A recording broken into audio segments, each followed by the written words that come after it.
İlhama söz olsun ayağa uğurda. Hadi bu gece güzel geceli. Bu gece ben sana üz olacağım da.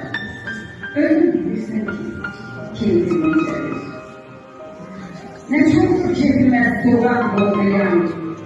Keyfimden yüreğim şirecekler. Ne nasıl ne şamam ne şam okuyan. Ne hamsızlıktan düşürecekler. Beni saymayanı ne saymadı.